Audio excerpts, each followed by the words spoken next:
الله الرحمن الرحيم نحمده ونصلي ونسلم على رسوله الكريم أما بعد فأعوذ بالله من الشيطان الرجيم بسم الله الرحمن الرحيم الحج أشهر معلومات فمن فرض فيهن الحج فلا رفث ولا فسوق ولا جدال في الحج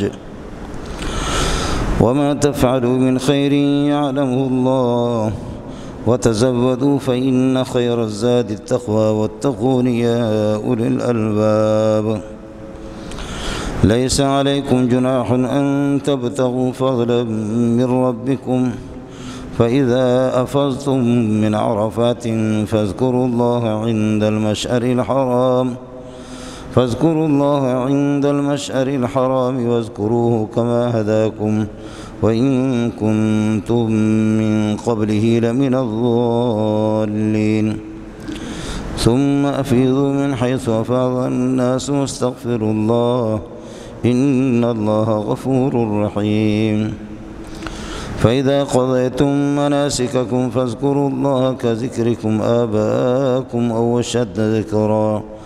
ومن الناس من يقول ربنا آتنا في الدنيا وما له في الآخرة من خلاق ومنهم من يقول ربنا آتنا في الدنيا حسنة وفي الآخرة حسنة وقنا عذاب النار أولئك لهم نصيب مما كسبوا والله سريع الحساب اللهم صل على محمد وعلى آل محمد كما صليت على إبراهيم وعلى آل إبراهيم إنك حميد مجيد اللهم بارك على محمد وعلى آل محمد كما باركت على إبراهيم وعلى آل إبراهيم إنك حميد مجيد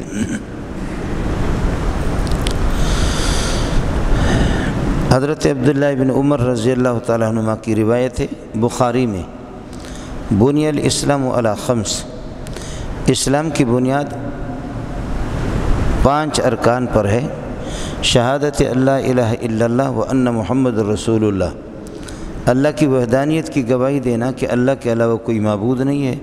اور محمد اللہ کے رسول ہے، و اقام الصلاۃ، نماز قائم کر لینا، و ایتاء الزکوٰۃ، زکوٰۃ ادا کر لینا، اور والحج، حج، و صوم رمضان، اور رمضان کے روزے۔ نماز ایک ایسی عبادت ہے کہ وہ امیر و غریب، فقیر، مسکین، ہر انسان پر لازم ہے، اور نماز کے لیے کسی قسم کی مالی نصاب کی ضرورت بھی نہیں ہے کہ مالدار ہو تو اس پر نماز لازم ہے اور غریب ہو تو اس پر نماز لازم نہیں، ٹھیک ٹھاک آدمی ہو تو اس پر نماز لازم ہے، اور اگر بیمار ہو اس پر نماز لازم نہیں ہے۔ نہیں، نماز ہر انسان پر، عاقل بالغ مسلمان پر، عاقل ہو، بالغ ہو، مسلمان ہو، بلوغیت کے بعد نماز اس پہ فرض ہے۔ کھڑے ہو کر کے نماز پڑھ سکتا ہے، کھڑے ہو کر کے پڑھے گا، اور بیٹھ کر کے پڑھ سکتا ہے تو بیٹھ کر کے، کھڑے نہیں ہو سکتے تو بیٹھ کر کے پڑھے گا، اور بیٹھ کر کے اگر نہیں پڑھ سکتا تو لیٹ کر کے پڑھے گا، قبلے کی طرف اس کا رخ ہوگا۔ نماز کسی صورت میں جب تک کسی کو ہوش ہے، نماز اس پر یہ ہے کہ معاف نہیں ہے، امیر و غریب سب پر اس کے لیے نصاب کوئی مقرر نہیں ہے۔ یہی حال ہے روزے کا، روزہ بھی عبادت بدنی ہے، اس کے لیے بھی کسی قسم کی نصاب کی ضرورت نہیں ہے، روزہ عاقل بالغ مسلمان پر لازم ہے، اور بشرطے کہ کوئی بڑی بیماری نہ ہو جس بیماری کی وجہ سے آدمی روزہ نہ رکھ سکتا ہو۔ روزہ اور نماز یہ اس کے لیے کوئی مسئلہ ہی نہیں ہے۔ مسئلہ رہ گیا کہ زکوٰۃ کا، زکوٰۃ اس کے لیے نصاب موجود ہے،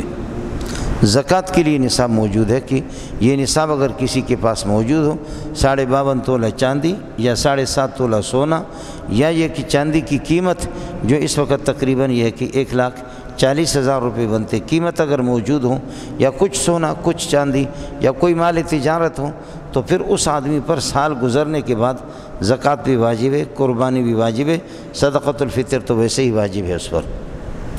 زکوٰۃ کے لیے نصاب موجود ہے۔ اور پھر مسئلہ ہے کہ حج کے لیے بھی اسی قسم کا نصاب موجود ہے۔ زندگی میں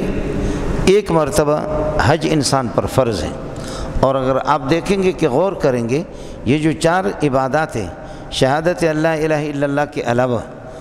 نظریہ توحید کے علاوہ، محمد رسول اللہ کے رسالت کے نظریے کے علاوہ نماز ہے، روزہ ہے، زکوٰۃ ہے اور حج ہے، ان میں سے ہر ایک کی خصوصیت الگ ہے، ہر ایک کی تاثیر الگ ہے۔ نماز کے اندر اللہ کی شان جلال ہے، اور جلال میں یہ ہوتا ہے کہ انسان یہ ہے کہ اس کی کوئی بس نہیں چلتا اور انسان کا کوئی اختیار بھی نہیں ہے، اور سامنے والی جو معبود ہے وہ جلال میں ہے، اور اس کا حکم یہ ہے کہ پیر صاحب ہو، نبی بھی ہو، ابو بکر عمر عثمان علی بھی ہوں، جو بھی ہوں، کپڑوں کو پاک کر کے سب کو حکم ہے کہ صف میں کھڑے ہو جاؤ، سیدھا رخ قبلے کی طرف کرو۔ اگر آپ نے دائیں بائیں دیکھا تو نماز آپ کی فاسد ہو جائے گی۔ اللہ اکبر ہاتھ تکبیر تحریمہ کہہ کر کے آپ تلاشی دیں گے کہ میرے پاس کچھ بھی نہیں ہے، اے اللہ اس وقت میرے ہاتھ پیسے سے بھی خالی ہے، میرے ہاتھ دنیا کی ساری چیزوں سے خالی ہے۔ میں تکبیر تحریمہ کا مطلب ہوتا ہے حرام قرار دینا، کہ حرمت کل شیء علی نفسی من امور الدنیا، دنیا کی جتنے بھی چیزیں ہیں، امور ہیں، ان کو میں نے اپنے اوپر حرام قرار دیا۔ اب نماز کے اندر جب میں نے تکبیر تحریمہ کہا، ہاتھ باندھا ہے، سلام پھیرنے تک دنیا کی کوئی بات نہیں ہوگی، کسی سے گفتگو بھی نہیں ہوگی، کسی کے کوئی جواب دینا بھی نہیں ہوگا، میرا رخ قبلے کی طرف ہے۔ اگر تھوڑا سا 40-45 گریڈ اگر کسی کی توجہ قبلے سے ہٹ گئی، نماز فاسد ہو جائے گی، وہاں دیکھنے کی اجازت نہیں ہے۔ اللہ کی شان جلال ہے، یہ نہیں ہوگا کہ استاد جی کہے کہ میں استاد ہوں، مجھے الگ صف میں کھڑا کر دو، اور شاگرد میرے قابل نہیں ہے، شاگرد اس صف کے اندر کیوں کھڑا ہوگا؟ پیر صاحب کہتا ہے کہ میں پیر ہوں، میرا مرید اس صف کے اندر کیسے کھڑا ہوگا؟ آقا یہ کہہ دے کہ میں آقا ہوں، اس صف میں غلام کو میرے ساتھ کھڑے ہونے نہ دو۔ وزیر اعظم اور صدر یہ کہہ دے کہ ہم وزیر اعظم اور صدر ہیں، ہماری صف میں کسی کو کھڑے ہونے نہ دو، تمہاری صدارت اور وزارت پہ لعنت ہو، سب برابر کھڑے ہو جائیں گے، تمہاری وزارت نہیں چلے گی۔ غلام بھی ہوگا وہی صف کے اندر کھڑا ہوگا، اگر آقا بھی ہے، اور امام صاحب غریب کا بیٹا بھی ہوگا لیکن وہ آگے کھڑا ہوگا، مقتدی اس کے برابر کھڑے نہیں ہو سکتے، وہ غریب کا بھی بیٹا ہو۔ اب اگر ملک کا کوئی یہ کہ حاکم وہ یہ کہہ دے کہ جی امام کو کیسے آپ نے آگے کھڑا کر دیا، صدر تو میں ہوں، وزیر میں ہوں، تیری وزارت پہ لعنت ہو، لیکن تجھے یہ مقام حاصل نہیں ہے، یہ مقام تجھے حاصل نہیں ہے۔ مصلی پر کھڑا ہوگا امام صاحب، جس کو قرآن پڑھنا آتا ہوگا، جس کے اندر تقویٰ اور طہارت ہو، تیرے جیسے لوسی رشوت خور، اس کے لیے یہاں پر کھڑا ہونا یہ حرام ہے۔ دنیا کے اندر تو صدر ہے، دنیا کے اندر وزیر داخلہ ہے، وزیر خارجہ ہے، پیچھے کھڑا رہا، امام کے برابر نہیں ہوگا۔ امام کو سردار چونکہ اللہ کے نبی نے بنایا ہے، اور اس کو اللہ نے سردار بنا دیا، امام صاحب سردار ہوگا، وزیر ہو یا کوئی بھی، وہ مردار پیچھے کھڑا ہوگا، وہ سردار کے ساتھ کھڑا نہیں ہوگا۔ اور پھر سب کے سب ہاتھ اٹھا کر کے کہیں گے کہ جی تکبیر تحریمہ کہ اللہ میں نے سب کچھ اپنے اوپر حرام قرار دیا، اب کھجلانے کی بھی اجازت نہیں ہے، اب حتی الامکان کھجلائیں گے بھی نہیں۔ رکوع میں چلا گیا، سجدے میں چلا گیا، قمیص اس کی بدن کے اندر، اس کی سرین کے اندر قمیص پھنس گئی تو دونوں ہاتھوں سے نہیں نکالیں گے، بلکہ یہ انگلیوں کے کناروں سے قمیص کو کھینچ کر کے نکالیں گے تاکہ پیچھے والے لوگ ڈر نہ جائیں۔ صرف یہ انگلیوں سے قمیص کے کنارے کو پکڑ کر کے کھینچے گا، پیچھے والا کیا کرے گا؟ تو اس لیے شریعت نے یہ کہا کہ اتنی اجازت دی ہے کہ ان کی نماز پیچھے والوں کی خراب نہ کرو، آپ اپنے انگلیوں سے قمیص کو کھینچ کر کے نکالو، انسان کی طرح شکل تو تیری بن جائے۔ بعض لوگ تو ایسے ہی ہوتے کہ اللہ کی پناہ کو، ظالموں کو کوئی پتہ ہی نہیں ہوتا، کہتے ہیں نماز کے اندر خشوع خضوع ہے، نماز میں ایسی خشوع خضوع ہے کہ قمیص اندر چلی گئی ہے، پیچھے والے لوگ تباہ ہو رہے ہیں، ان کی نماز وہ دیکھ رہے ہیں کہ ماشاءاللہ پیر صاحب اتنا موٹا ہے، مال کھایا ہوا اور قمیص اندر چلی گئی۔ تو شریعت کہتی ہے کہ آپ قمیص کو دو انگلیوں سے کھینچ کر کے قمیص کے کنارے پر اس کو نکال دے کہ تیری شکل انسان کی تو بن جائے۔ باقی عام حالات میں کھجلانا، بغل کو کھجلانا، یہ شدید ضرورت ہو، زیادہ تکلیف ہو تو ایک الگ مسئلہ ہے، ورنہ اپنی داڑھی کے ساتھ کھیلنا، اپنی پگڑی کے ساتھ کھیلنا، اپنے جیکٹ کے ساتھ کھیلنا، اس کی اجازت نہیں ہوگی، یہ خدا کا حکم ہے۔ اللہ اکبر، ہاتھ اٹھا دیے، تکبیر تحریمی امام نے کہا، پھر ہاتھ باندھا، یہ نہیں ہوگا کہ میں بڑا مالدار ہوں میں ہاتھ نہیں باندھتا، تو جا جہنم میں اگر تو ہاتھ نہیں باندھتا، تجھے ہاتھ باندھنے پڑیں گے۔ یہ نہیں ہے کہ میں ملک کا صدر ہوں، وزیر اعظم ہوں، پیر صاحب ہوں، شیخ الحدیث میں رکوع میں نہیں جاتا، تیرا باپ جائے گا رکوع میں، تو جائے گا ہر صورت میں۔ یہ نہیں ہے کہ سجدے میں جا کر کے میں پیشانی نہیں رگڑوں گا، تو رگڑے گا، سمجھے؟ حکم اس کا چل رہا ہے، اللہ اکبر، ہاتھ اٹھا دے، ہاتھ باندھ دے، سبحانک اللہم و بحمدک و تبارک اسمک، جا کر کے رکوع میں جا۔ جانور کی شکل آدمی کی بن جاتی ہے جب رکوع میں چلا جاتا ہے، اور سجدے میں جب آدمی جاتا ہے تو پیشانی رگڑتا ہے، جتنا بھی بڑا ہو، اس سے بڑا ذلیل تو کوئی بھی نہیں ہوتا۔ یہ اللہ بتاتا ہے آپ کو کہ تو کچھ بھی کر، جتنا بھی بڑا، پھر بھی تو بندہ ہے، خالق میں ہوں، پھر بھی تو عابد ہے، معبود میں ہوں، پھر بھی تو محتاج ہے، تو اپنے محتاجی کو دیکھ، میرے آرڈر کو بھی دیکھ، میرے حکم کو بھی دیکھ لے کہ تو رکوع میں جا، ذرا اپنی تصویر تو بنا کر کے دیکھ لے، اور تو سجدے میں جب جا اور تیری تصویر کوئی بنا کر کے دیکھ لے، سرین تیرے آسمان کی طرف اٹھا ہوا اور یہ کہ پیشانی تیری زمین پہ لگی ہوئی ہے، یہ اندازہ کر لو کہ تیرے پاس ہے کیا، تو اندازہ کر لے کہ تیرے پاس کیا ہے، کچھ بھی نہیں ہے۔ یہ اللہ کی شان حاکمیت ہے، شان جلال ہے۔ تو بلوچ کا بیٹا ہے، پٹھان کا، سندھی کا، تو سال بھر مال کما، پسینہ بہا، چاہے دبئی سے یا قطر سے، سعودیہ سے، ملک کے اندر یا باہر، جب بھی آپ مال کمائیں، لیکن نصاب آپ کے پاس ہوگا، میرا آرڈر ہے کہ تجھے زکوٰۃ دینی پڑے گی، اور اگر تو زکوٰۃ نہیں دے گا نا تو اسلامی حکومت ہوگی تو تیری گردن بھی اڑا دے گا۔ آپ کہیں گے کہ پسینہ میرا بہہ رہا ہے، بھاگ دوڑ میں کر رہا ہوں، اور 40واں حصہ سال گزرنے کے بعد یہ خدا کا حکم ہے۔ تو ایک بہانہ ہے، لیکن تو نے اپنے آپ کو دیکھا نہیں ہے کہ تو بے عقل ہو کر کے تیرے پاس کتنی رزق ہے، اور عقل مندوں کو دیکھو کہ وہ غریب ہے۔ آپ سمجھ نہیں رہے کہ تیرے جیسے بے عقل اور بے عقل کے پاس کتنا پیسہ ہے، اور تعلیم یافتہ آدمی کے پاس پیسہ نہیں ہے، اس کے پاس دولت نہیں ہے۔ تو نے سوچا ہے اگر تعلیم پہ رزق مل جاتی، عقل مندی پہ رزق مل جاتی، تو پھر یہ کہ ان کے پاس زیادہ ہوتا، تو اتنا بے عقل ہے، ارب پتی آدمی ہے، لیکن پتہ کر لو اس سے پتہ ہے استاخو نم سدے، آپ کا نام کیا ہے؟ زیتاتوائی میں استاخو نم سدے، آپ کا نام کیا ہے؟ یہ تمیز تو دیکھو، اس کی عقل مندی تو دیکھو۔ آئے سمجھ میں؟ اس قسم کے بے عقل آپ اپنے پاکستان میں دیکھیں، سب سے زیادہ سرمایہ دار، دو قسم کے سرمایہ دار، ایک حرام خور سرمایہ دار، ایک حلال خور سرمایہ دار۔ حرام خور سرمایہ دار تو آپ کے وزیر ہے، وہ تو پورا آپ کا خون چوس کر کے وہ سارا کا سارا کا، وہ حرام خور سرمایہ دار ہے، اسمگلر ہے۔ حلال خور سرمایہ داروں کی بات کر رہا ہوں، جو حلال رزق کے جن کے پاس موجود ہے، وہ ایسے پٹھان ہے دستخط کرنے کا طریقہ نہیں جانتے، ایسے بلوچ ہے کہ پاگل ہے دستخط کرنے کا طریقہ نہیں جانتے، اس قسم کے پاگل قسم کے سندھی ہے، اس قسم کے ہزاروں ایکڑ زمین کے مالک ہے، اور ہزاروں ایکڑ زمین کے مالک ہے، اور وہ سندھی بریانی کھلاتا ہے، اس ہاتھ پہ بریانی کتا کھا رہا اور اس ہاتھ پہ بھی بریانی کتا کھا رہا۔ عقل مندی کا اندازہ کرو کہ تعلیم یافتہ لوگ، عالم، گریجویٹ، MBBS، وہ اس کو نوکری نہیں مل رہی ہے، وہ روٹی کے لیے ترستا ہے، لیکن یہ سندھی 4000 ایکڑ زمین کا مالک ہے، 5000 ایکڑ زمین کا مالک ہے۔ اس کی سمجھداری تو دیکھو کہ کتنا سمجھدار ہے، اس ہاتھ پہ بھی بریانی رکھا ہوا ہے، اس پر یہ کتوں کو کھلا رہے، یہ کتے اس کے ابا کے بیٹے ہیں۔ اور پھر ایک مولوی صاحب جاتا ہے، مولوی صاحب کہتا ہے کہ جی،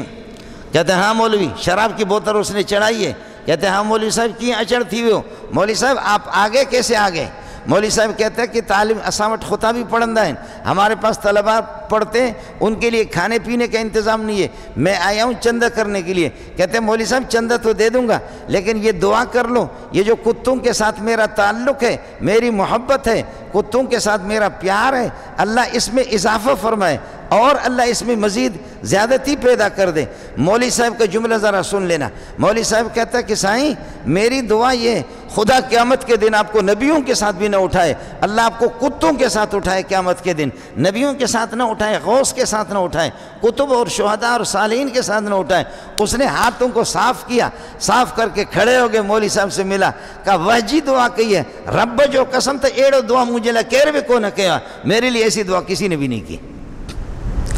اس سے بڑا بے عقل کائنات کے اندر کیا ہوگا جو ہزاروں ایکڑ زمین کے مالک ہے؟ مولوی صاحب کو کہہ رہا ہے میرے لیے دعا کر لے، مولوی نے دعا کر لی۔ مولوی بھی تو مولوی منظور کی طرح تھا، مولوی نے کہا کہ میری دعا ہے اللہ آپ کو نبیوں کے ساتھ نہ اٹھائے، علماء کے ساتھ نہ اٹھائے، دینداروں کے ساتھ خدا نہ اٹھائے، قیامت کے دن اللہ آپ کو کتوں کے ساتھ اٹھائے۔ اس نے ہاتھوں کو صاف کیا، کہنے لگے مولوی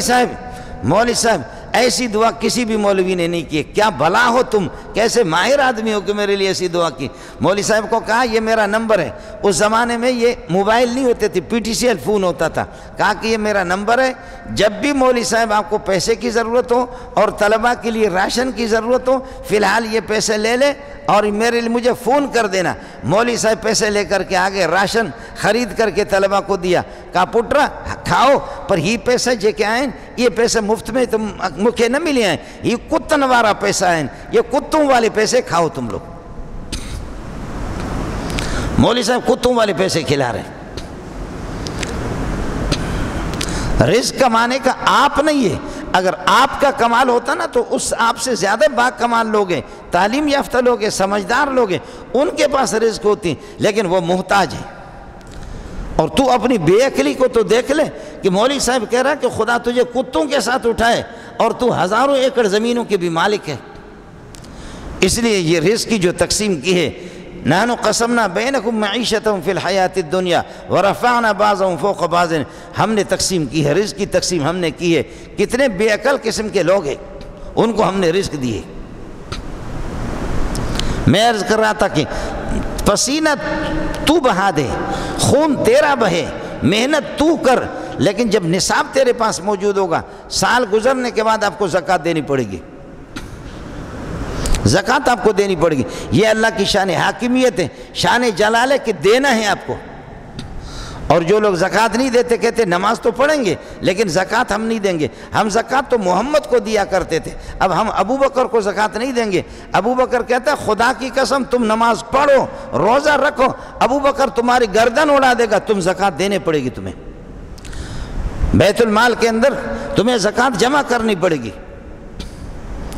عرض یہ کر رہا تھا کہ نماز کے اندر اللہ کی شان حاکمیت ہے۔ چلو ہاتھ اٹھاؤ، ہاتھ باندھو، رکوع میں جاؤ، سجدے میں جاؤ، تشہد میں کیا حالت ہوتی ہے انسان کی، بے کسی اور عاجزی کی حالت آپ دیکھ لیں۔ زکوٰۃ میں تو کچھ بھی کر لے لیکن میرے فقیر کو محتاجوں کو تو دے دے گا۔ روزے میں تو کچھ بھی کر لے، نہ پیر صاحب کو اجازت ہے، نہ یہ کہ مولوی شیخ الحدیث کو اجازت ہے، ہر بندے کو جو ٹھیک ٹھاک ہے، اگر کوئی بیماری بڑی بیماری نہیں ہے، روزہ رکھنا ہے، صبح سے لے کر کے غروب آفتاب تک آپ کو روزہ رکھنا ہے۔ اس کی تاثیر الگ ہے۔ عاشق جب یہ کہ کسی کے ساتھ عشق کرتا ہے، اس کی گلیوں میں جاتا ہے، اپنا علاقہ چھوڑ کر کے اپنے معشوق اور معشوق تو نہ کو معشوقہ محبوبہ کی جا کر کے اللہ کو بھلا کرے علاقے کے اندر ٹھوکر کھاتا ہے، نہ اس کو ناشتے کا پتہ ہوتا ہے، نہ کھانے کا پتہ ہوتا ہے، نہ کپڑوں کی استری کا پتہ ہوتا ہے، نہ کپڑوں کی صفائی کا پتہ، کتے کے طرح آدمی جا کر کے اللہ کو گلیوں میں گھومتا پھرتا ہے کہ میں چلو اور تو کچھ نہ ہو، معشوقہ اور محبوبہ کے علاقے کے اندر آ گیا ہوں، اور دیواروں کو بھی سلام پیش کرتا ہے، اے دیواروں تمہیں سلام ہو کہ میرے مردار معشوق کو تم نے دیکھا ہے۔ عشق والوں کا اسی طرح ہوتا ہے،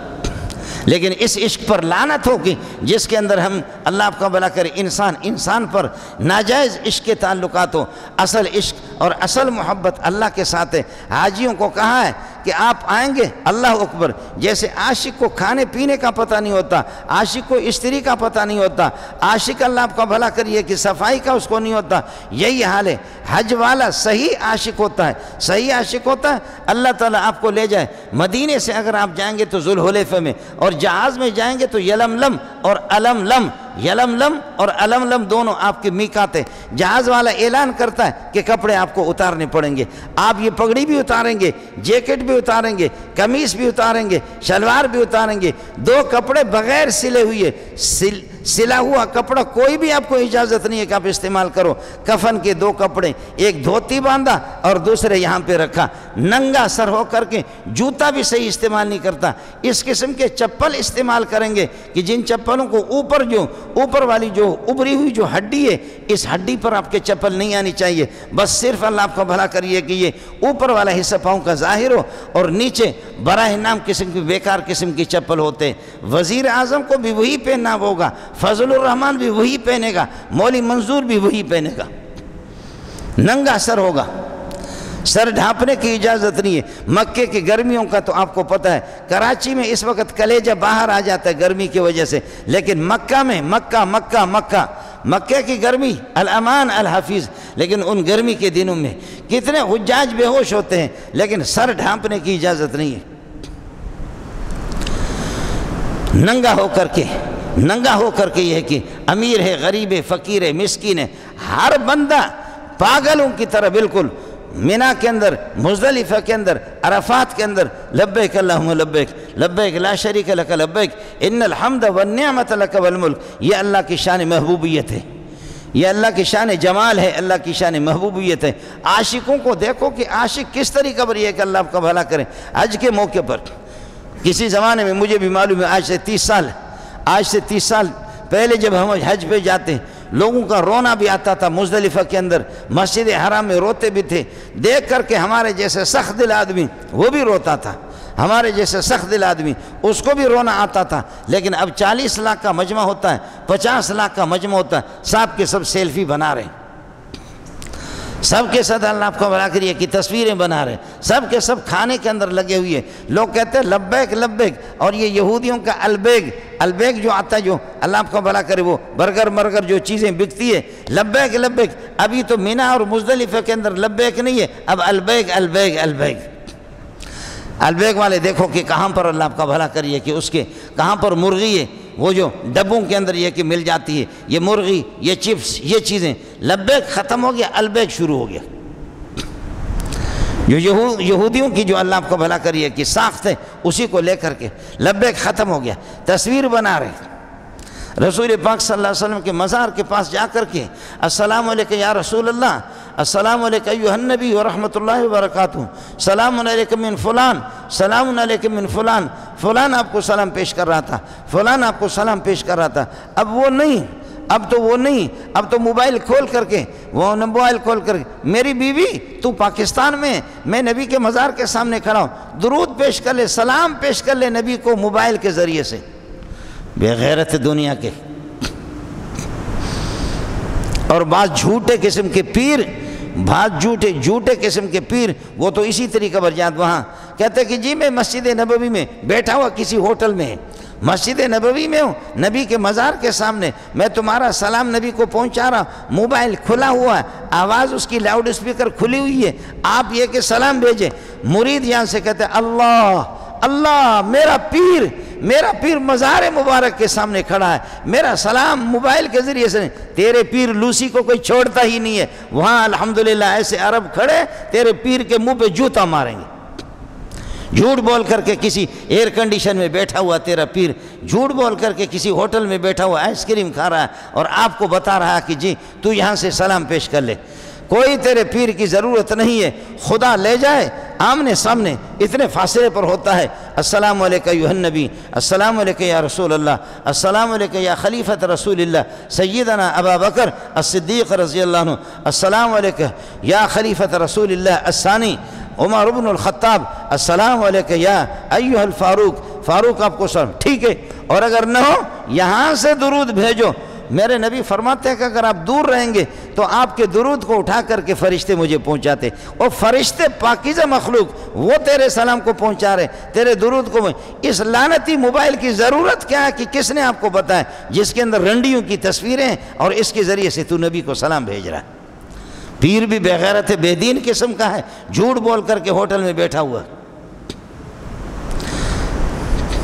خیر میں عرض کر رہا تھا کہ حج کے اندر انسان اگر آپ دیکھ لیں کہ کیا ذلت کا کون سا طریقہ ہے، کیا چیز آپ کے لیے رہا، یہاں تو تیری ٹوپی، یہاں تیری کراکلی، یہاں تیری پگڑی، یہاں تیرا جیکٹ، یہاں تیری استری، یہاں تیرے نخرے، یہ نخرے مخرے ختم۔ آ گیا ہے، تو ایک ایسی جگہ پہ آ گیا ہے کہ نبی بھی آ گیا ہے، نبی بھی سب سے پہلے ذوالحلیفہ سے، اللہ تعالیٰ آپ کو لے جائے مدینے سے 12 کلومیٹر کے فاصلے پر ذوالحلیفہ ہے، نبی خود ذوالحلیفہ سے آپ اپنے کپڑے تن مبارک سے اتار کر کے آپ خود احرام باندھتے، 2 کپڑوں میں 80,000 کا مجمع ہے، بعض روایت میں 1.25 لاکھ کا مجمع ہے، 1.25 لاکھ کا مجمع ہے، اللہ اکبر۔ جب آپ بتا رہے ہیں کہ سب سے پہلے محمد اپنے کپڑے اتار رہے ہیں، ہم عشق کے میدان میں آ گئے ہیں، عشق کے میدان میں 600-700 کلومیٹر ذوالحلیفہ سے لے کر کے آپ مکے تک کتنے دن لگیں گے پیدل، لیکن رات بھی پڑھ رہے چلتے چلتے سفر میں لبیک اللہم لبیک لبیک لا شریک لک لبیک، دن کو بھی پڑھ رہے، اونٹ کے اوپر بھی لبیک، اور پیدل چل رہے تب بھی لبیک۔ محمد کے درمیان محمد رسول اللہ سواری پر ہے، فرماتے کہ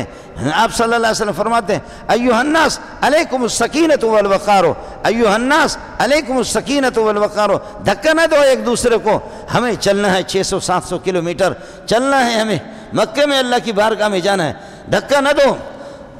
صحابی کہتا ہے کہ اللہ کی قسم کبھی بھی ہم نے نہیں دیکھا کہ محمد رسول اللہ کی سواری نے کسی کی سواری سے ٹکرائی ہو اور آپ صلی اللہ علیہ وسلم نے خود کسی کو دھکا دیا، نہیں،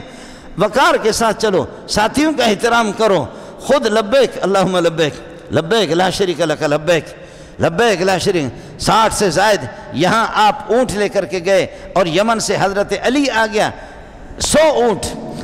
اونٹ لے کر کے، جب آپ فارغ ہو گئے 9 تاریخ کو عرفات میں، اور عرفات سے پھر فارغ ہو کر کے یہ کہ 10 تاریخ کو صبح 10ویں کی رات کو صبح کو طلوع آفتاب سے پہلے وقوف مزدلفہ کر کے، پھر آ کر کے 10 تاریخ کو شیطان کو کنکریاں ماری، کنکری مارنے کے بعد حلق کر کے پھر نہر جانوروں کو ذبح کر رہے 100 اونٹ ہیں، 100 اونٹ علی اور رسول پاک صلی اللہ علیہ وسلم کے 100 اونٹ، واہ محمد واہ واہ محمد واہ، علی اور رسول پاک کے صرف 100 اونٹ تو ان کی قربانی کے لیے۔ اور آگے ابو داؤد کے الفاظ سن لو، امام ابو داؤد فرماتے ہیں یزدلفن الیہن، کہ یزدلفن الیہ، اونٹ نبی کے قریب جا رہے تھے، بیعیتہن یبدو، ہر اونٹ کہتا تھا محمد مجھے تو پہلے قربان کر لے۔ الحج اشہر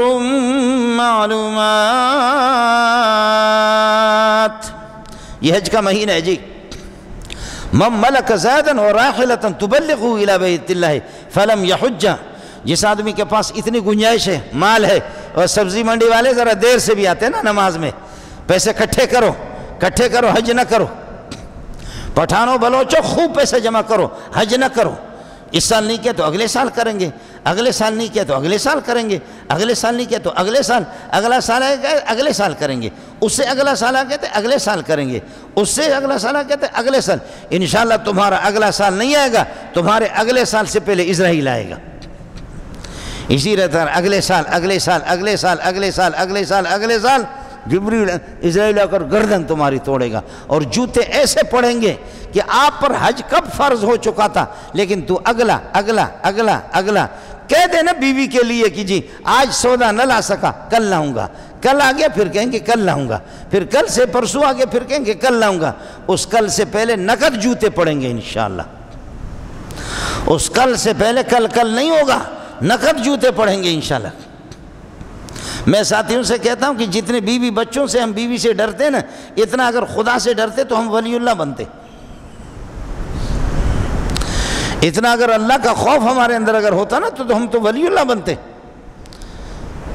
تو وہاں تو نہیں ہوگا کہ آج نہیں لے سکا محترمہ، کچھ ہوتا رہتا، اونچ نیچ ہوتا رہتا، کل تو کل وہ پرسوں آ گیا تو پھر آپ کہیں گے کل، انشاءاللہ وہ کل سے پہلے تمہارا کل ٹھیک کر دیں گے کہ تو کل کس قسم کے کل کل کل کل کل کل کل کل کل کل کل کرتا ہے۔ اس لیے جن کے پاس گنجائش ہے، جن کے پاس گنجائش ہے جلدی کر لیں، جن کے پاس گنجائش ہے وہ جلدی کریں، حج کی کوشش کر لیں، اور انشاءاللہ حج کے ذریعے سے آپ کی ملکیت کے اندر حج پر جو اخراجات آئیں گے آپ کی ملکیت کے اندر کمی نہیں ہوگی۔ اس گھر کے اندر بیٹھا ہوں، ممبر رسول پر بیٹھا ہوں، کر لے حج، دیکھ لے، انشاءاللہ ملکیت میں کمی نہیں آئے گی، اللہ اور نوازے گا۔ صدقے والا آدمی صدقہ اس کے مال کو گھٹاتا نہیں ہے، زکوٰۃ والے آدمی زکوٰۃ اس کے مال کو گھٹاتی نہیں ہے، حج والا آدمی حج کے اخراجات اس کے مال کو گھٹاتے نہیں ہے، اور بڑھے گا۔ تابعوا بین الحج و بین العمرۃ، حج اور عمرہ لگاتار کرتے رہو۔ تابعوا بین الحج والعمرۃ، حج اور عمرہ لگاتار کرتے رہو۔ فإنہما ینفیان الفقر والذنوب، اس لیے کہ فقر و فاقہ کو حج ختم کر لیتا ہے، عمرہ اس کو ختم کر لیتا ہے، والذنوب گناہ بھی آپ کے ختم ہو جائیں گے۔ ولیس للحج، فرمایا کما ینفی الکیر خبث الحدید والفضۃ والذہب، جیسے کہ بھٹی کے اندر زنگ والے سونا چاندی ڈال دیتے ہیں، اس کو گرم کر کے پھر سونار ہتھوڑے سے اس کو یہ ہے کہ پھر کوٹتا ہے، اس کا زنگ اتر جاتا ہے۔ جس طرح آدمی جیسے بھی گناہ گار ہو لیکن حج سے اس کے گناہ معاف ہو جاتے ہیں۔ وَلَيْسَ لِلْحَجِّ الْمَبْرُورِ إِلَّا الْجَنَّةُ وَلَيْسَ لِلْحَجِّ الْمَبْرُورِ إِلَّا الْجَنَّةُ، حج کا بدلہ ہی ہے یہ جنت ہی جنت۔ من حج للہ فلم یرفث ولم یفسق، جو حج کرے بیوی کو بھی ساتھ لے جائے، بیوی والا زن شوئی کا کام حج کے دنوں میں نہ کر دے، اور فسق و فجور نہ کرے، رجع کیوم ولدت امہ، وہ حج سے واپس آئے گا ایسا صاف ہوگا کہ جیسے معصوم بچہ ماں کے پیٹ سے پیدا ہوتا، اس پر کون سا گناہ ہے؟ اس پر کوئی گناہ نہیں ہے۔ حج کے بعد اس طرح اس کے سارے گناہ معاف ہو جائیں گے۔ ساتھی نیت بھی کر لیں، ساتھی کوشش کر لیں۔ پچھلے سال میں نے عرض کیا کہ وہ پچھلے سال، آپ نے کہا کہ اگلے سال، اب اس دفعہ عرض کر رہا ہوں، آپ کہیں گے اگلے سال، اور اس دفعہ پھر اگلے سال کو کہیں گے، آپ کہیں گے کہ اگلے سال، اس سے آگے اگلے سال کو کہیں گے، آپ کہیں گے اگلے سال۔ انشاءاللہ اسرائیل میرے اور آپ کے اگلے سال سے پہلے آئے گا۔ حضرت ملک الموت علیہ السلام وہ میرے اس وجہ سے بہت بڑی معصیت ہے، بڑی بغاوت ہے، بہت گناہ کی بات ہے کہ انسان باوجود گنجائش کے صاحب نصاب ہونے کے پھر بھی من ملک زادا وراحلۃ تبلغه الی بیت اللہ، جس کے پاس اتنے اخراجات ہیں، اتنے، خدا ہماری حکومتوں کو ہدایت دے دے۔ انہوں نے جیسے لوگوں کے دل دکھایا، حج کے اخراجات لوگوں کے ہڈیاں چوس کر کے سارا کا سارا، یہ اللہ کی گرفت نہیں ہے کہ آپ نے مسلمانوں کے لیے حج کے اخراجات اتنے بڑھا دیے۔ آخر ایک آدمی کو تباہ کرنے کے لیے 2 انسان، 3 انسان، 2 یتیم، 2 مسکین، 2 بیوہ، 1 بیوہ کسی کو غرق کرنے کے لیے اس کی بددعائیں کافی ہے۔ لیکن ہمارے جو حکمران ہیں اللہ کے فضل و کرم سے کروڑوں ماؤں کی بددعائیں ان کے پیچھے لگی ہوئی ہے، اللہ نے غرق ذلیل کر دیا ہے، لیکن اتنے احمق کے بچے ہیں کہ ذلت کو سمجھتے بھی نہیں ہیں۔ حج انہوں نے اتنا گران کر دیا، اتنا حج گران کر دیا، اتنا حج انہوں نے زیادہ سخت کر دی، اتنا سخت۔ میں اپنے لیے نہیں کہہ رہا، میں تو مریدوں کو لوٹتا ہوں، میں اپنے لیے نہیں کہہ رہا ہوں۔ کبھی مولوی کو تو احساس ہوگا بھی نہیں دوسروں کا، کبھی وزیروں کو احساس دوسروں کا ہوتا بھی نہیں ہے، میں اپنی بات نہیں کر رہا۔ ہمارے تو مرید ہے جی، پیر صاحب کہتے ہیں کہ جتنا اتنے پہ حج کرائیں گے جی۔ میں ملا کی بات نہیں کر رہا، ملا نے تو لوگوں کو بیوقوف بنا کر کے رکھا۔ میں آپ کے وزیروں کی بات نہیں کر رہا، کہتے کون سی مہنگائی ہے، 20 لاکھ تو لگیں گے نا، 15 لاکھ تو لگیں گے، کون سے خنزیر 20 لاکھ، اور یہ کہ 20 لاکھ اور 15 لاکھ کچھ بھی نہیں ہے، تیرے لیے کچھ نہیں ہے نا، تو غریبوں کو تو دیکھ لے، غریبوں کو تو دیکھ لے نا۔ اس طرح لوگوں کو توبہ الامان الحفیظ تباہ ہے، یہ حال ہے۔ اذا زلزلت الارض زلزالها تابعوا بین الحج والعمرۃ، حج و عمرہ لگاتار کرتے رہو۔ لیکن میں عرض کر رہا ہوں کہ روک رہے ہیں، اخراجات اتنے کر دیے، الامان الحفیظ۔ اس وجہ سے ایسے موقع پر اگر غریب بددعا نہیں دیں گے تو کیا کریں گے؟ حج گران ہے، اور اللہ کو دوائیاں وہ بھی گران ہے، علاج مشکل ہے، کھانے پینے کی چیزیں مشکل۔ اس لیے میرے نبی نے فرمایا کہ من ملک زادن وراحلۃ تبلغه، آپ اللہ کی طرف ہم سب کے سب متوجہ ہو جائیں گے اللہ کی طرف۔ آپ کے پاس گنجائش ہے، ساتھیوں سے میری گزارش ہے، کوشش کر لو، حج کر لو، اس سال نہیں ہوا تو اگلے سال پکا ارادہ کرو۔ خدا محمد کی گلیاں آپ کو بھی دکھا دے، مجھے دکھا دے، اللہ محمد کی مزار مبارک مجھے بھی دکھا دے اور آپ کو دکھے، جنت البقیع خدا مجھے بھی دکھا دے اور آپ کو دکھا دے، جنت المعلیٰ اللہ ہمیں دکھا دے، مسجد حرام، مولد النبی، منی، مزدلفہ اور عرفات، اور اللہ ہمیں اپنا بنا دے، اللہ کی طرف رجوع کر لو۔ اس ملک میں تباہی آ گئی ہے، آ چکی ہے، آ گئی ہے، آئے گی، اور بھی آئے گی، اور بھی آئے گی، اور بھی اس سے بڑھ کر کے اور بھی تباہی آ جائے گی۔ اس لیے کہ اللہ کی بارگاہ میں جا کر کے بس وہی کپڑے اتار کر کے احرام کے کپڑے پہنیں گے، ننگا سر ہو کر کے کہیں گے کہ اللہ ہماری اس ذلت کو دیکھو، ہماری اس بے کسی کو دیکھو، ہماری اس حیت کو دیکھو، ہماری اس شکل کو دیکھو، اللہ میرے لیے کیا رہا؟ کچھ بھی نہیں رہا، میں نے تو 2 کپڑے پہنے ہوئے، اللہ استری کہاں گئی؟ میرا کر و فر کہاں گیا؟ خدایا اب تو رحم کر، اللہ اب تو رحم کر، اللہ اب تو رحم کر۔ میرے نبی نے ہجرت سے پہلے 2 حج کیا اور ہجرت کے بعد 1 حج آپ نے کی، ہجرت کے بعد 1 حج کی۔ اللہ جب میدان عرفات کے اندر صحابہ جمع، فرمایا خذو انی مناسککم، فرمایا حج کے حکام سیکھو، محمد سے سیکھو۔ لعلی لا اراکم بعد عامی ھذا، شاید میں محمد حجۃ الوداع جس کو کہتے ہیں، الوداعی حج، حجۃ الوداع، حجۃ الوداع، اے میرے شاگردو، اے میرے صحابہ، خذو انی مناسککم، حج مجھ سے سیکھ لو، حج مجھ سے سیکھ لو۔ اس دفعہ آپ کی زیارت کر رہا ہوں، 1.25 لاکھ آپ آگئے، میدان عرفات کے اندر جمع ہو گئے، لیکن لعلی لا اراکم بعد عامی ھذا، شاید میں محمد اس سال کے بعد آپ کو نہ دیکھ سکوں اور آپ مجھے نہ دیکھ سکیں، میں آپ کو نہ دیکھ سکوں، آپ مجھے نہ دیکھ سکیں۔ ہوا بھی وہی کہ رسول پاک کو اس حج کے بعد لوگوں نے دیکھا بھی نہیں، اللہ نے اپنے پاس بلا لیا۔ جب محمد رسول اللہ صلی اللہ علیہ وسلم فرماتے لعلی لا اراکم بعد عامی ھذا، اس سال کے بعد ہو سکتا ہے کہ اگلے سال میں آپ کو نہ دیکھوں، جب وہ یہ ہے تو ہو سکتا ہے کہ مولوی منظور اگلے سال آپ کو نہ دیکھے، اگلے سال آپ مولوی منظور کو نہ دیکھو، اگلے سال آپ اس مسجد کو دیکھ نہ سکو، اگلے سال آپ آسمان کو نہ دیکھو، اگلے سال یہ پہاڑ، یہ کر و فر نہ دیکھو، یہ سبزی منڈی بھی آپ کو نظر نہ آ جائے، قبر میں جا کر کے آپ نے بھی جانا ہے، مولوی منظور کو جانا ہے۔ اس لیے ساتھی جن کے پاس گنجائش ہے، چھوڑو اس قسم کے مسائل کو، سب غریب نہیں ہیں، سب غریب نہیں ہیں، سب غریب نہیں ہے۔ یہاں سبزی منڈی والے بیٹھے ہوئے ہیں، یہاں سبزی والی منڈی والے بیٹھے ہوئے ہیں، یہاں تبلیغی بھی بیٹھے ہوئے ہیں۔ مجھے معلوم ہے جب گنجائش ہے تو کل چھوڑو ان کلوں کو، چھوڑو ان کلوں کو، کوشش کرو۔ باقی آپ کے ساتھ زیادتی ہو رہی ہے، کرایہ زیادہ لگ رہا ہے، اخراجات زیادہ لگ رہے ہیں، تو خدا نے جیسے کہ ان لوگوں کو غرق کر دیا ہے جو وہاں سعودیہ میں انہوں نے مسلمانوں کے لیے تنگی، ہمارے والے غرق ہو چکے ہیں، اللہ نے غرق کر دیا، آپ سمجھ نہیں رہے ہیں کہ غرق ہونے کو۔ میں الحمدللہ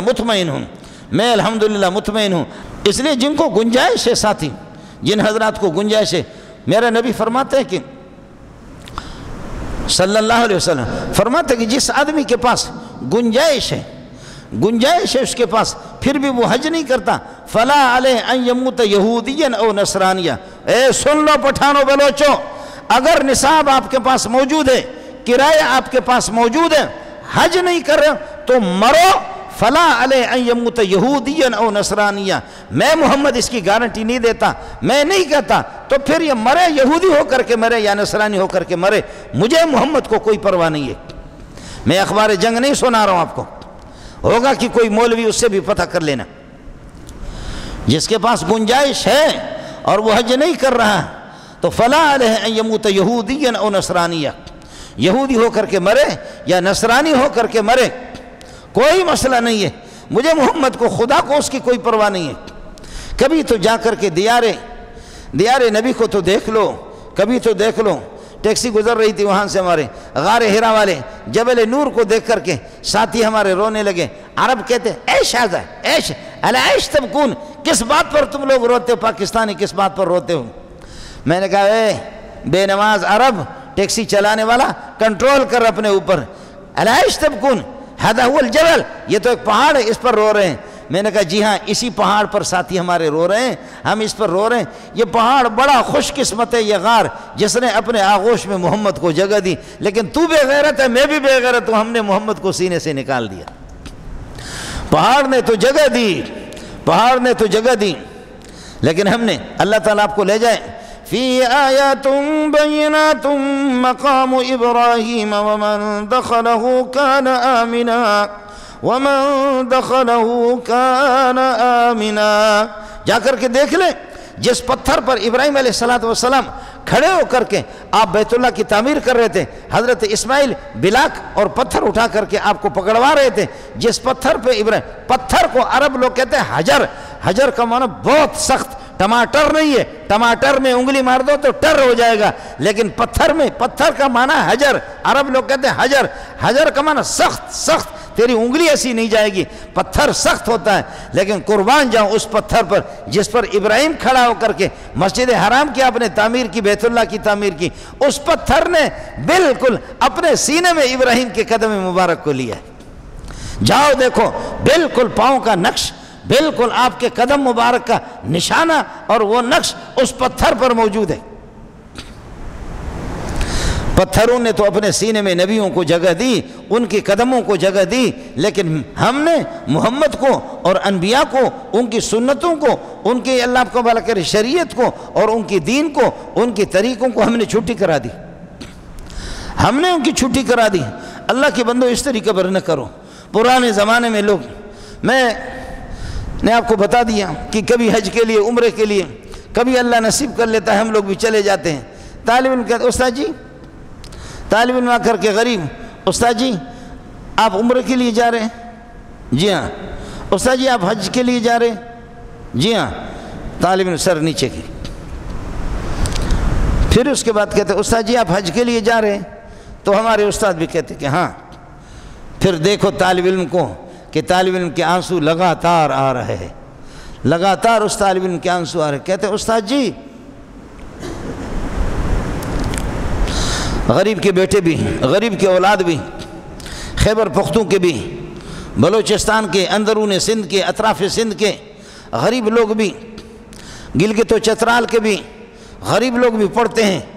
کراچی والے مولوی تو حج عمرہ کریں گے نا مریدوں سے، لیکن طالب علم آ کر کے کہتا ہے کہ استاد جی آپ حج کے لیے جا رہے ہیں؟ جی ہاں۔ استاد سمجھ رہے ہیں، استاد جی حج کے لیے جا رہے ہیں؟ استاد جی، استاد جی، استاد جی جا کر کے جب آپ وہاں حاضری دیں گے، مسجد نبوی میں حاضری دیں گے، پیارے کو سلام کہہ دینا اور ان کو بتا دینا کہ ایک غریب طالب علم تڑپ رہا تھا آپ کے لیے، لیکن پتہ نہیں کب آپ کو دیکھے گا۔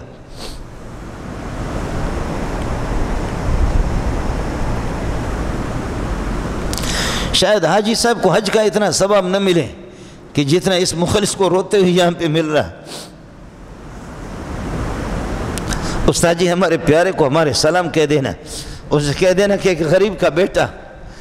جل تو رہا ہے، تڑپ تو رہا ہے، لیکن آپ کو دیکھ نہیں سکتا۔ خدا جانے کہ میری سعادت، میری قسمت کب جاگے گی۔ کہتے ہماری قسمت کب جاگے گی کہ ہم جا کر کے محمد کے گلیوں کو بھی دیکھیں گے، نبی کے مزار کو بھی دیکھیں گے، بیت اللہ کو جا کر کے دیکھیں گے۔ حج کے موقع پر لوگوں کو میں نے بتایا، میں نے کہا یہاں ناچتے رہو، یہاں آ کر کے کھاؤ البیگ اور البیگ تلاش کرو، تصویریں یہاں پہ بناؤ، اور یہاں پر یہ کہ اس طریقے پر یہ کہ خریداری کرو، بیویوں کے لیے شاپنگ کرو آپ یہاں پر، لیکن وہاں پر جو اصل لوگ ہیں، اصل لوگ ہوں گے۔ ہم لوگ احد کے پہاڑ پہ جا رہے تھے، ایک امی جی، ایک امی بوڑھی سی، آج سے پرانی بات ہے، اب یہ نئی بات نہیں ہے، پرانی بات ہے، میرے ساتھ موٹے موٹے اور بھی مولوی تھے، ہم لوگ جا رہے تھے اس میں احد پہ اوپر جا رہے تھے، وہاں بھی ایک غار ہے جہاں رسول پاک صلی اللہ علیہ وسلم نے آرام کیا ہے، اس کو دیکھنے کے لیے ہم جا رہے تھے۔ تو ہوا یہ کہ ایک خاتون ہمارے قریب سے بوڑھی اماں گزر گئی، نکل گئی ہم سے، ہم دیکھ رہے تھے کہ پیچھے کچھ خواتین ہیں، اماں جی نکل گئی مولویوں سے آگے، نکل کر کے جا کر کے وہ غار کی زیارت کر کے، اور پھر ہم لوگ دیر سے گئے، ہم نے زیارت کی، ہم واپس آ گئے، اماں جی ہم سے پہلے نیچے پہنچ گئی تھی، اور بس وہ شرارت میں نے کر لی۔ جب ہم نیچے آ گئے میں نے کہا اماں جی اتنی تیزی سے احد پہاڑ پہ چڑھنا، اتنی تیزی سے اماں احد پہاڑ سے اترنا، اور پھر اس غار کو دیکھ کر کے ایسی جلدی آنا، اماں جی آپ نے تو جوانوں کو، زکوٰۃ خور مولویوں کو بھی حیران کر دیا کہ جو زکوٰۃ کے پیسے کھاتے ہیں، اماں جی آپ نے تو حیران کر دیا، اماں جی یہ کیا ہے، یہ اماں جی کیا ہے، اس طرح تیزی کے ساتھ۔ اماں نے ایسا جواب مجھے دیا کہ میں بھی رسوا ہو گیا، کہا کہ بیٹا جس کے سینے میں حرارت ایمانی ہو وہ کبھی تھکتا نہیں۔ بیٹا جس کے سینے کے اندر ہو حرارت ایمانی ہو وہ تھکتا نہیں ہے۔ بیٹا میں اس غار کو دیکھنے کے لیے جا رہی تھی کہ جس میں محمد نے آرام کیا۔ اللہ تعالیٰ آپ سب کو زیارت کریں۔ ساتھی مستقل دعا تو کر لیں، گنجائش والے ساتھی حج کے موقع پر کوشش کر لیں۔ یہ تو میں قسم اٹھا کے کہتا ہوں کہ آپ کی ملکیت میں کوئی کمی نہیں آئے گی، آپ کے کوئی نہیں ہوگی، انشاءاللہ اس سے بڑھ کر کے اللہ آپ کو دے گا، اس لیے کہ اللہ کا وعدہ ہے، میرے نبی کا ارشاد ہے، تابعوا بین الحج و بین العمرۃ فإنہما ینفیان الفقر والذنوب کما ینفی الکیر خبث الحدید والذہب والفضۃ۔ ہاں یہ فقر و فاقہ کو ختم کر دیں گے حج سے، انشاءاللہ آپ کے رزق کے اندر اضافہ ہوگا، آپ کے رزق کے اندر بھی اضافہ ہوگا۔ اور اس ندامت کے ساتھ، اس احساس کے ساتھ خدا جن کو نصیب کرے پھر جا کر کے۔ مجھے ایک بات یاد آ گئی، ہمارے ایک پاکستانی غریب پرانے زمانے میں وہ اس پہ گدھے پر سوار ہو کر کے جاتے، ترکیہ کے راستے سے پیدل جاتے یا بحری جہازوں میں، یہ فضائی جہازوں کا سلسلہ اس وقت نہیں تھا۔ پاکستانی غریب یہاں سے جاتے جب یہ ہے کہ وہاں کعبۃ اللہ میں پہنچے، لوگ اپنی سواریاں مسجد حرام سے دور فاصلے پر، وہاں پر اس زمانے میں اتنا رش نہیں ہوتا تھا، انہوں نے اپنی سواری کو کسی پتھر کے ساتھ باندھا گدھے کو، اور پھر یہ کہ وہاں سے پھر وہ خود آ کر کے طواف کیا، طواف کر کے رو کر کے پھر کعبۃ اللہ کے غلاف کو پکڑ کر کے رو رہا ہے، رو کر کے وہ پٹھان کا بچہ بڑی پیاری بات کی، اس پٹھان کے بچے نے بڑی پیاری بات کی، کہا اے اللہ ہم جب پٹھان کسی چور کو پکڑتے ہیں تو اس کی پٹائی کرتے ہیں، اس کے کپڑے اتارتے ہیں، اے اللہ میں چور ہوں، سارے کپڑے اتار کر کے ننگا ہو کر کے آ جایا ہوں، 2 کپڑے میں نے پہنے ہوئے ہیں، اللہ میں نے کفن کے 2 کپڑے احرام کے باندھے، میں مجرم ہوں، جیسے ہم پٹھان کپڑے اتار کر کے پھر اس کو ذلیل کر کے مارتے ہیں، میں ذلیل ہوں اللہ، میں مجرم ہوں، اے اللہ ہمارے ہاں جو مجرم ہوتا ہم سر اس کا ننگا کرتے ہیں، اس کو گدھے پر سوار کرتے ہیں، اللہ میں ننگا سر بھی ہوں، احرام والے کو اجازت نہیں ہوتی ٹوپی استعمال کرنے کی، اے اللہ میں ننگا سر ہوں، اے اللہ ہم مجرم کو گدھے پر بٹھاتے، خدایا میں گدھے پر سوار ہو کر کے پاکستان سے یہاں آیا ہوں، اللہ میرے لیے عزت کون سی رہ گئی، یا اللہ میرے لیے عزت کون سی رہ گئی، کپڑے بھی میرے نہیں، ٹوپی بھی میری نہیں، ننگا سر بھی ہوں، گدھے پر بھی آیا ہوں اور ننگا بھی ہوں، کپڑے بھی میں نے اتار دی، اللہ اب تو رحم کر، اے اللہ اب تو رحم کر، اے اللہ اب تو رحم کر۔ وہ اپنے مست ہو کر کے رو رہا تھا، کوئی اس کی پشتو زبان اور اس کی عجمی زبان وہ سمجھ رہا تھا، ایک عربوں نے دیکھا کہ یہ بندہ کچھ کہہ رہا ہے، یہ بندہ، اور ان کے باتوں میں کچھ پتہ نہیں کس قسم کا اثر انہوں نے محسوس کیا، انہوں نے کسی سے پوچھا جو عجمی پشتو زبان جانتا، کہا کہ یہ کیا کہہ رہا ہے اس طریقے پر، انہوں نے کہا یہ اس طرح کہہ رہا ہے کہ ہم چور کو اس کے کپڑے اتارتے ہیں اور مجرم کو کپڑے اس کے اتارتے ہیں، ننگا سر کرتے ہیں، گدھے پر سوار کرتے ہیں، اس کو ذلیل کر کے چھوڑتے ہیں، میں چور بھی ہوں، میں ذلیل بھی ہوں، میں گناہگار بندہ بھی ہوں، میں کپڑے اتار کر کے آپ کی بارگاہ میں آ چکا ہوں، احرام کے 2 کپڑے میں نے بند۔ عربوں کو جب بتایا تو عربوں نے دھاڑے مار کر کے رونا شروع کیا، کہنے لگے یہ پاکستانی کا بچہ بڑا، اس کو مانگنے کا طریقہ آتا ہے، یہ بندہ بڑا ہوشیار ہے، یہ بندہ بڑا طریقہ والا ہے۔ اللہ تعالیٰ سب کو دیار نبی صلی اللہ علیہ وسلم کی زیارت نصیب فرمائے۔ ارادہ کر لے ساتھی، پکی کوشش بھی کر لے، کوشش کرے، اس دفعہ اگر نہ ہو تو اگلے سال۔ ایک فریضہ ہے اور مالدار سن لے، اور باقی دوسرے حضرات ارادہ کر